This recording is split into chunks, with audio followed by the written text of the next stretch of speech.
I Am Not Starfire is a graphic novel written by Mariko Tamaka and illustrated by Yoshi Yoshitani, and it was released on July 28th of 2021. When this comic was solicited, it seemed to upset many superhero fans who felt the new character introduced didn't pay reverence to the legacy of Starfire. Now that the book is finally released, conversations about the comic have resurfaced, and it seems people are still frustrated with the material. I personally don't understand the controversy around the book, so I decided to pick it up and read it to decide for myself whether I think it's worth the controversy, and to try and understand why people seem to dislike it so much. So on today's video, I'm going to be reviewing the graphic novel, I Am Not Starfire.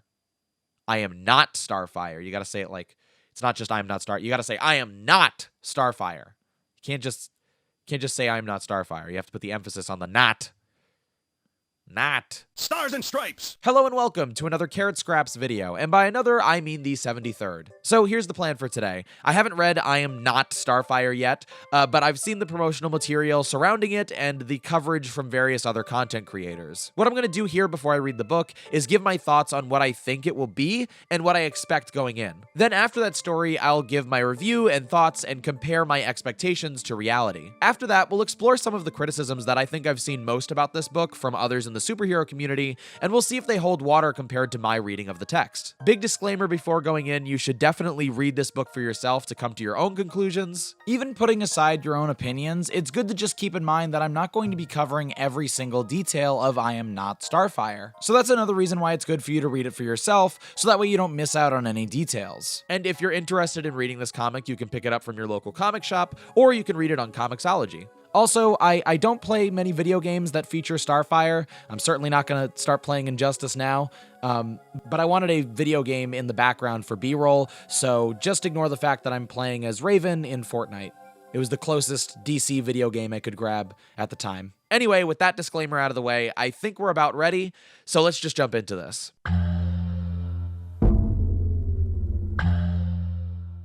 All right, so going into this, the biggest thing about the book is a positive. I really like one thing about the book before I've even started reading it. And for me, that's the artwork. I'm a big fan of stylized artwork in general, but especially for superhero stuff. And just looking at I Am Not Starfire, I really love the art style. So I'm not just curious about the book, I'm actually looking forward to it because I want to see more of this artwork. It's not something that I think I'll passively enjoy, it's something that I think I might really love. But on the other hand, when it comes to the story itself, it feels like this story is going to be like a teenage drama. That's kind of the vibes that I get from the synopsis and stuff. And to be clear, I love drama in my stories. You know, sometimes I like those kind of conflicts between characters more than I like the actual, you know, punchy of comic book stories. I think my lack of enthusiasm is less about drama in general and more towards the teenage drama angle. I'm not against stories about teenage drama, I just feel like I read them a lot, especially when it comes to superhero stories. So again, it's not the story itself, it's just how frequently I see this kind of story in media. From what I can tell of I Am Not Starfire, it seems like a typical like child not wanting to follow in the parents' footsteps. I've seen this story tons of times and it seems like it's doing that again. I guess I predict that there might be like a cringy, like on the nose sequence that might not so subtly reference like identity politics. Not that I'm against tackling identity politics in comics, but you know, I just feel like we might get a not so subtle nod at that idea. You know, one of those sequences that everybody will screenshot and share across the internet and be like, haha, the whole book is like this, but it's actually like just one sequence. I also don't think we'll be getting a lot of superheroing in this book. Like, you know, not a lot of action or physical conflict. Maybe one fight, but it seems to be focused on interpersonal drama more than anything else. And that might be bare bones, but those are my thoughts going into I Am Not Starfire. So let's actually read this thing and see how I feel. But before I get into actually reading this book, I did want to address one criticism up front. I've seen a lot of people express online and even in Amazon reviews that Mandy's attitude is one of the worst parts of the book, and that it's an example of bad writing. It seems most people don't want to follow a protagonist with a bad attitude. And thinking about that criticism, you know, I'm starting to understand it. I'm starting to agree with it. Why would you want to read a story about somebody who is super rude to everybody around them? And as I think about that criticism of I Am Not Starfire, I start to apply it to other stories in the comic book world. Like, for example, Batman seems to be really rude to everybody around him. Instead of being nice, he's like super standoffish and kind of a jerk to everybody. I mean, why does Batman have to be such a grumpy Gus? I want to read a story about a Batman who's just a little bit nicer, please. Otherwise, if Batman can't be nice, I mean, I'm sorry, I'm forced to say that that's just bad writing. I'm going to avoid him and avoid eye contact. That's my prescription for this particular bad writing. And I learned that from I Am Not Starfire criticism. It seems fair to me, right?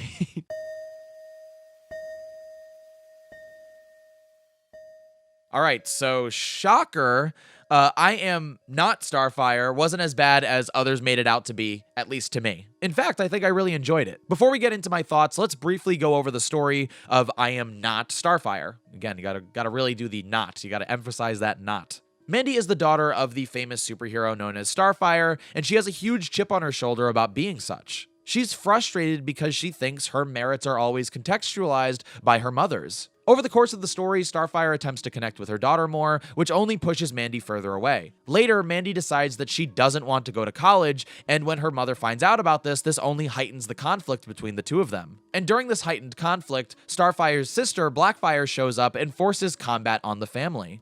The story ends with Mandy realizing her true abilities and accepting that she can be herself and coexist with her mother's legacy. She's even able to start a relationship with her romantic interest throughout the story. Overall, pretty sweet stuff in my opinion.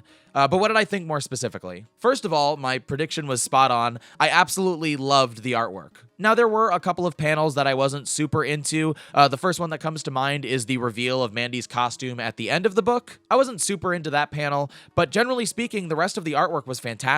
Now, your mileage may vary. I personally really love stylized artwork, and I think this is some of the better stylized art in Cape Comics. But I understand if other readers don't personally like it, especially since a lot of comic book fans are more into photorealistic artwork. But this book definitely put this artist on the map for me, and I'm going to be looking out for more of their artwork in the future. So something that really surprised me about my thoughts on I Am Not Starfire before I read the book is that I thought the book would be, a very simple story. Which it is. It is somewhat a generic story. It is kind of a template story that I've seen many times. In fact, while I was reading it, oftentimes I was reminded of a mix between the movie Mean Girls and the Lindsay Lohan and Laurie Strode version of Freaky Friday. Generally speaking, this book relied on a lot of tropes that I've seen in many stories, but especially those two movies would come to mind. So yes, on face value, the book is very simple. I've already mentioned that the general idea of living up to your parents' expectations, especially when they're a celebrity, is pretty common. That general story beat reminds me of the Nickelodeon show My Dad is a Rock Star.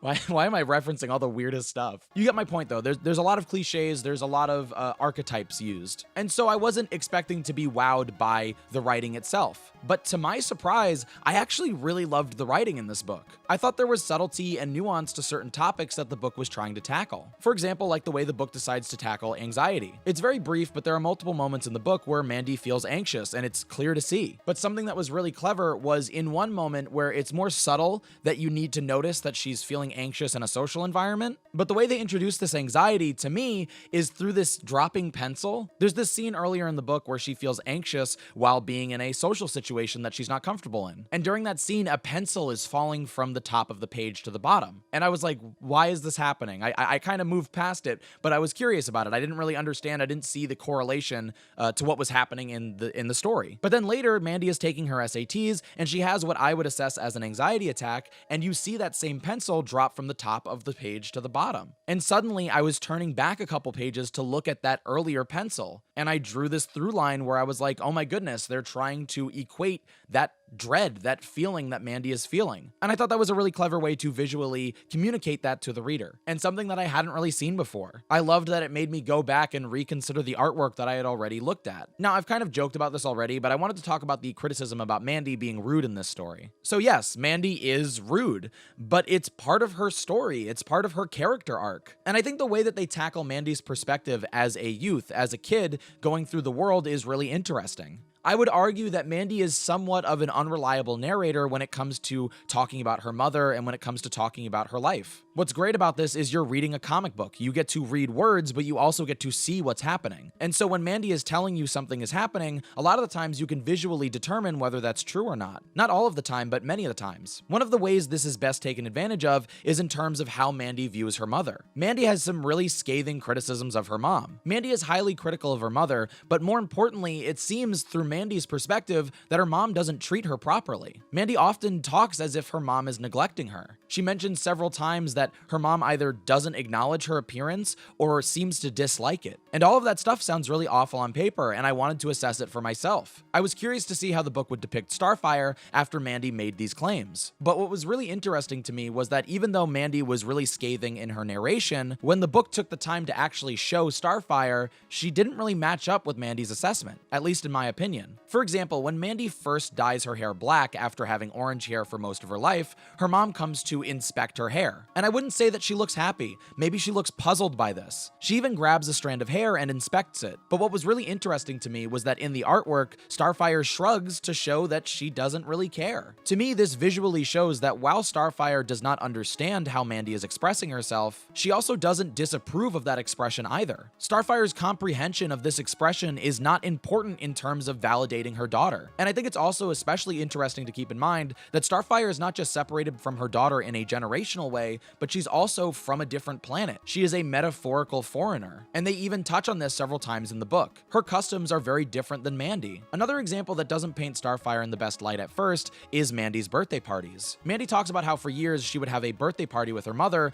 and it would always be her mom, and the son. And eventually, Mandy had realized that her mom was essentially checking to see if Mandy's superpowers had emerged. And from what I could tell, Mandy did not feel happy about that. She felt like her birthdays were more about her mom and how Mandy related to her mom than it was about her. And you can even see a disappointment and maybe even a frustration in the artwork when it comes to depicting Starfire. So on the face of it, that's really bad. I think many of us can relate to not living up to parents' expectations or parents imposing an idea on their children that isn't necessarily accurate. In the end, we want to be ourselves. We don't necessarily want to be exactly what our parents want us to be. Not out of spite, but because we're unique individuals. But what's really interesting to me is that eventually Mandy makes a specific request for her birthday party. Mandy, the Titans, her mom, and her best friend go to Chuck E. Cheese, essentially. And I think it's fascinating that if you look at the artwork, Starfire seems to be really delighted by this trip. She's not frustrated or upset with what Mandy has chosen as her birthday celebration. In fact, you could argue that Mandy's best friend is more upset with this Chuck E. Cheese. They talk about birthdays later in the book, and Mandy explains that Starfire doesn't celebrate her birthday. And I think it's explained to highlight the cultural differences between a child growing up in the United States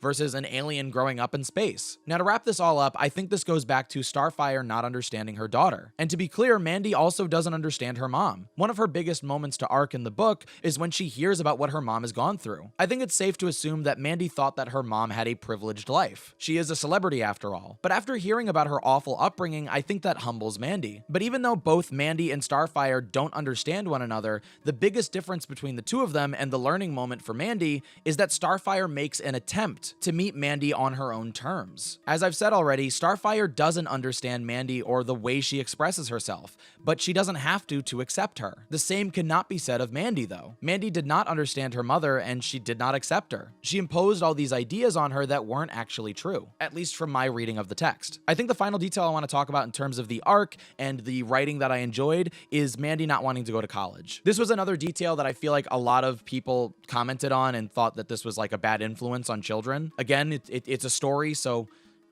you know, I don't know what to tell you. Like, these are characters. I don't think that Mandy not wanting to go to college for a temporary amount of time in this book is an endorsement of that behavior necessarily, but let's talk about it more specifically. So Mandy in this comic says multiple times that she does not want to go to college. And what's really interesting about this to me is that she expresses this differently depending on who she's talking to. She even blatantly lies multiple times about whether her mom approves of it or not. Now, here's the thing. I think Mandy actually makes some interesting points about the validity of college. I agree, not every student or every child needs to go to college to have a valid life. But that's not really the conflict here. The conflict is that Mandy did not choose this. She's just avoiding making a decision about college because she's too anxious to consider it. I get the feeling that eventually whatever decision she makes will be respected by her family. In addition, her anxiety is something important to consider. But just because she has anxiety, that doesn't mean that we're just going to avoid the subject altogether. She hasn't really considered why she doesn't want to go to college. She hasn't really considered why this is her life path. In fact, most of her friends and her mother disagree with her decision. But when her mom takes interest and wants to help her with her academic life, Mandy doesn't want to talk about it. I think this is one of the main themes of the book and one of the main themes of the character. Mandy is frustrated that her mom doesn't understand her. She's frustrated that she can't communicate with her mother. But whenever she's given the opportunity to communicate, she does not take advantage of it. And when we've seen her mom be confronted by Mandy's decisions, most of the time she's accepting of it. So I think her big arc in the end is that Mandy needs to communicate with people better. It's totally understandable that Mandy has anxieties about starting her college journey. But if she's willing to accept the support of the people who care about her, they can help lighten that load. Again, I was very surprised at how much I enjoyed the writing in the book. Like I said, it relies on multiple cliches, but I think it also does some really unique stuff that I haven't seen in other stories. If you don't like that Mandy's rude, that's okay. You don't have to like the character, you don't even have to like the book. But I think it's worth acknowledging that that's part of her arc, is not being likable at the start of the story, and then learning to be a better person by the end. Something else I wanted to mention really quickly was the language used in the book. The book was promoted as a young adult graphic novel, and it seems that a lot of critics right now are upset with the fact that they use a lot of foul language. And I will say this, that I was stopped for a second when I saw some of the first curse words in the book. I also thought this book was aiming at a younger demographic, but then after thinking about it for a while, I was like, well, I watched a lot of stuff for teenagers when I was a kid that involved cursing. The Breakfast Club was one of my favorite films as a child, and that film was made for teenagers. So I personally don't have a huge problem with it. I think it's up to the particular parent to decide what's right for their child, but I think most young adult novels and graphic novels kind of toe that line. And while cursing isn't necessarily always featured in these kinds of books, I don't think that it's the worst thing in the world. And lastly, I wanted to touch really briefly on the romance in the book. I really liked the romantic subplot. Something that I liked specifically about it is that it tied directly into the main conflict. A lot of romantic subplots and stories are existing in spite of the main plot, like it's just a completely different story. But in I Am Not Starfire, the romantic interest plays on an insecurity that Mandy has. The insecurity that people only value her because of her mother's fame. And that insecurity is one of the central ideas of the story. So as a result, it doesn't feel like the story stops when we check in on the romantic subplot. And it's extremely sweet at the end when, no surprise, things work out for the two of them. So again, overall, I wasn't expecting a lot from the writing, but I was really impressed by it. And as a result, I would highly recommend this book. I thought it was really entertaining, and I thought the artwork was fantastic. Anyway, those are my general thoughts and review of I Am Not Starfire. Let's go now into criticisms that other people have of the comic, and see if I agree or disagree with those takes. But before we do move on, I wanted to address that criticism about Mandy being too rude in this book. I feel myself more and more agreeing with it. It's like that one story, the How the Grinch Stole Christmas. I always disliked that story, and I couldn't quite put my finger on it. But now, thinking about this criticism of Mandy and I Am Not Starfire, I think I know exactly what bothered me about the Grinch. It's the Grinch himself. Why is that dude so rude to people? Why is he such a jerk in that story? Can't he just be nice? Has he ever thought about that? Has he ever thought about just being like a nice dude? It's a Christmas story where the main character tries to steal Christmas. What kind of Christmas story is that? It took me a while to finally realize that that was the main issue with the Grinch. What bad writing in that How the Grinch Stole Christmas. It just upsets my stomach. They should really do something about that, the Grinch. They should really, okay, whatever, I'm done. I'm done with this.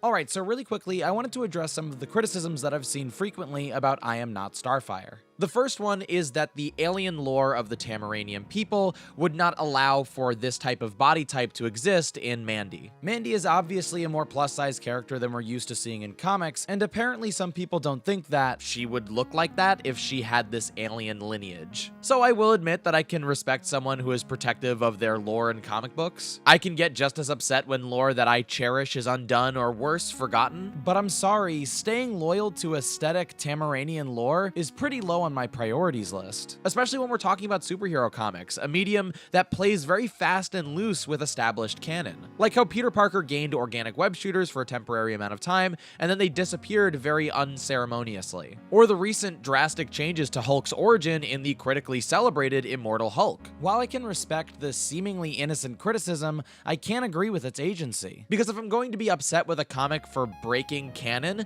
I think there are better examples and more egregious examples of that in the world of comic books. Moving on, let's talk about the next criticism. The next criticism is about the real daughter of Starfire, and I say that in big quotes. Many people, since this news of Mandy broke, like to talk about how the real daughter of Starfire is not being represented here. The real daughter being Nightfire, aka Maria Grayson? Hope I said that correctly. Look, I read DC Comics, but I'm a Marvel boy, okay? Get off my back. I can totally respect somebody having a preference for a certain character. You know, I prefer Mayday Parker over Annie Parker in terms of the multiverse of Spider-Man children, and definitely over Benji. Who cares about Benji? The only problem with this claim, in my opinion, is that they refer to her as the real daughter of Starfire when she was introduced in Kingdom Come, a very popular alternate universe story from the DC Elseworlds series. Mandy, by comparison, is the daughter of Starfire in another alternate universe take. My point is that these two characters have the same exact agency. They both were created in an alternate universe to be interpretations of the character. So no, to me, Nightfire is not the real daughter of Starfire, she was just created earlier. To me, this is such a silly argument because alternate universe stories are such an important part of comic books. If we're saying that I'm Not Starfire is bad because this is not the real daughter of Starfire, does that mean we also have to get upset at the stories that depict Batman as a vampire? You know, we'd say things like, this isn't the real Batman isn't a vampire. Or like the alternate universe story where Spider-Man is an assassin and Peter Parker kills people. A good example for me personally is I love Marvel Zombies. I think it's a really great series, but I don't like the way that Peter Parker is depicted. Not because he's incorrect in my opinion, but because I'm uncomfortable with seeing Peter, you know, consume his family members. But I'm not going to tell them that they wrote the story wrong, or I'm not going to harbor on the fact that, you know, this isn't the real Peter Parker. It's obvious that it's not the real Peter Parker. This is an alternate universe story. I'm not going to criticize them too much for doing their own interpretation because that's kind of the fun of having these characters in new stories after over 50 years of continuity. Trying new things, playing around with the canon. These are artistic interpretations of famous superhero characters, and they are not trying to replace anyone. In my opinion, saying that people shouldn't read Mandy's comic because she's not the real daughter of Starfire is just gatekeeping. And guess what? I don't like that. And I bet you don't like that either. Here, watch this. There are these series of movies called the Marvel Cinematic Universe, and they totally get everything wrong from the real comics. Spider-Man doesn't look up to Tony as a teenager. That's not how the Infinity storyline happened, and that is definitely not how Age of Ultron happened. Where are the real Avengers? Stop watching these movies. Does that feel good? I don't think so. You know what I mean? The movies do their own version, and this is another example of a story doing their own version of these characters. The thing is, comics have been around for so long, and the most popular version of the characters are never anything like the original version of the characters. Or at least typically that seems to be the case. I'm not saying you have to read or enjoy Mandy's story. I'm not saying you can't express yourself. I'm just saying I disagree with validating your opinion on the character by pretending it's backed by some fact. Neither version of Starfire's daughter is the real version because they're both valid interpretations. They both take place in alternate universes, and you can pick and choose which one you think is better. Anyway, let's move on to the next criticism. The third criticism that I saw a lot was that Starfire would never be a bad mother. I've heard many people say that they don't like the idea of Mandy being rebellious or antagonistic towards her mother, but I've also heard that people think the reason why Mandy acts this way is because Starfire is a bad mother. First of all, I'd like to say that when this criticism was first made, we didn't know enough about the book to really make that judgment, and I think it's pretty clear once you read the book that Starfire is a wonderfully kind mother. Starfire is extremely sweet and earnest in this comic, and I think the best you could say is that both are in the wrong. Mother and daughter struggle to communicate in this book, and learning to communicate better is kind of the point of the story. It doesn't mean that either is necessarily bad, it means that they both were going through a growing process. And not for nothing, I feel like Mandy went through more growth than Starfire did. And I think part of Mandy's growth was understanding who Starfire was before she was, Mandy's mother. Secondly, this is just a teenage daughter's view on her mother. Most, if not all, teenage characters, and a lot of teenagers in general, have phases where they dislike their parents. This doesn't necessarily have anything to do with the quality of the parenting. They could be the best parents in the world, but this still happens to a lot of families. Lastly, even if Starfire is the worst mother in the world,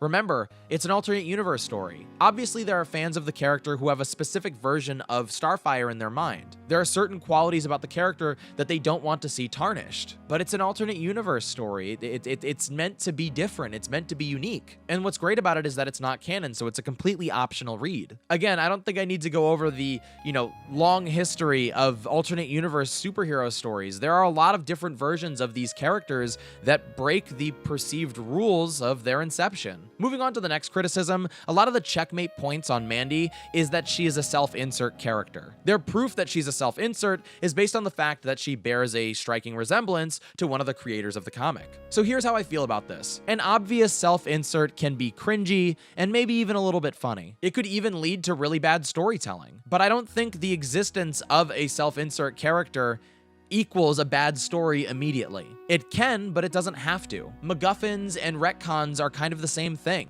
These words are just literary terms that describe things that happen in stories, and a lot of storytellers will overuse these concepts or these ideas in bad ways. But just because you have a MacGuffin in your story, or just because you make a retcon in your story, doesn't necessarily mean that that story is written poorly. And the same is true here. Even if Mandy is a self-insert character, it doesn't necessarily mean that she's a poorly written character. It could mean that, but it doesn't necessarily have to equal that. And I do think it's worth mentioning that there are a lot of other fictional characters that bear a striking resemblance to their creators, whether it's intentional or not. I mean, for example, the majority of people who wrote and created Spider-Man have been straight white dudes. Do I think that that's a self-insert? Not necessarily, but do I think that maybe their life experiences affected their writing? Yeah, probably. And maybe the same is true here. If the character's appearance or racial identity or lifestyle is similar to that of the writers, maybe the reason is because it's easier for that writer to portray that kind of story,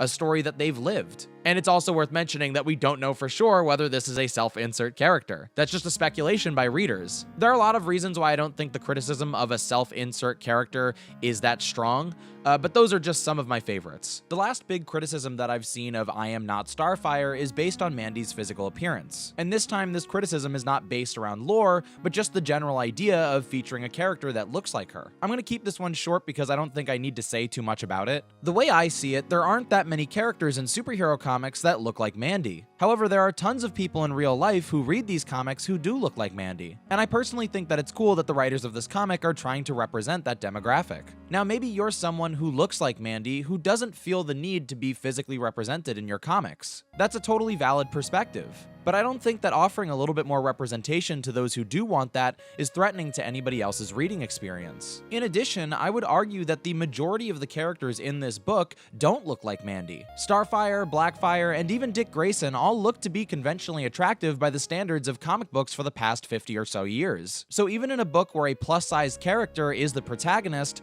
she's still the minority when compared to the rest of the cast. Again, I like that the creators tried to offer more diversity in our superhero comics. Anyway, those are my thoughts on the most popular criticisms that I've seen of I Am Not Starfire. Obviously, you can still make these criticisms and you can still think they're important, but I just wanted to express why I don't think they make much sense given the context of the book that I read. But even though I don't agree with all of those criticisms, there's still one criticism that remains consistent in my head. Mandy is super rude in this story, and I just don't know if I can make peace with it. And characters like Batman and the Grinch, and I mean, heck, even Wolverine, he's kind of not nice to people. All those characters, like, they gotta go. I gotta get rid of them from my collection. I mean, then again, maybe it's possible I could like a story about a character who's not necessarily the nicest or the most polite. I know that sounds like a radical idea, but you gotta understand, I don't want to stop reading, Wolverine comics. He's one of my favorite Marvel superheroes, and he is grumpy. I will give you that, but maybe that's okay. Maybe I'll make my peace with other comics like this. I think I'm just, I don't know. Maybe I'm talking crazy. I think I'm just being selfish because I want to continue reading Grinch comics. I mean, those things are awesome. I really don't want to stop reading those.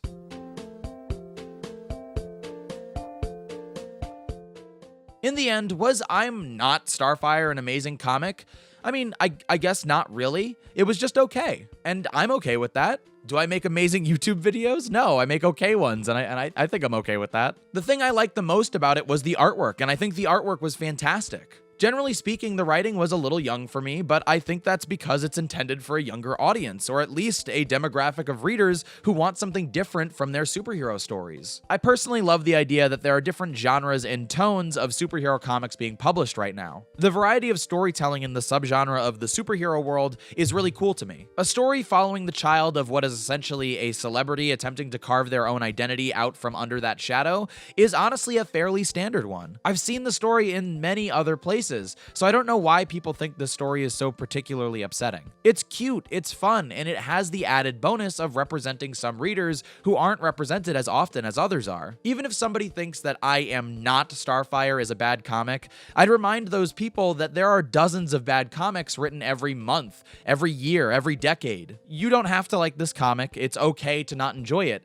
But I wonder why the criticism has the agency that it does. I'd ask why this comic is more important than all the other bad comics released in other time frames. I personally enjoyed the book, and while I understand why it's not for everybody, I don't agree with the agency of the discourse. To me, it seems a little over the top to be this frustrated about what is essentially a basic teen comic book. A comic that I think is cute, and that I enjoyed, and that I loved the artwork of. Anyway, that's gonna do it for this video. If for some reason you enjoyed this video, don't forget to give it a like and to subscribe to my channel for more. As regular viewers know, I make a wide variety of content on my channel, and I'm always going to make the videos that I want to make, but if you see something you enjoy, let me know, and I'll try to prioritize that kind of content in the future. This month, I've also started Carrot Comic Book Month, and for the first month of our book club, we're reading all new, all different Avengers number 1 through 3. I'll be making a video about this at the end of the month, so if you want to participate, make sure you read the books and check out my social media to stay notified of what's going on. If you want to watch me play video games live, check me out on Twitch at twitch.tv/carrotscraps, and all my other social media, Twitter, TikTok, and Instagram, are at carrotscraps as well. I want to thank you again so much for watching,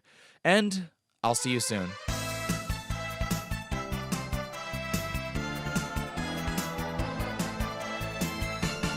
All right, so since there's a Raven that appears in this comic book, she doesn't appear for very long, but she does appear, we need to give her a Raven cosmic ranking. This is a normal thing that everybody does. We got to give her a ranking. And this Raven, I'd probably give her a score of like 9,300. She has a really cool look. I like that she's an older version of Raven, but we don't really get to know her, so it's hard for me to really give her a higher ranking than that. But there's your Raven ranking. I hope you're happy, Raven. Happy birthday, Raven.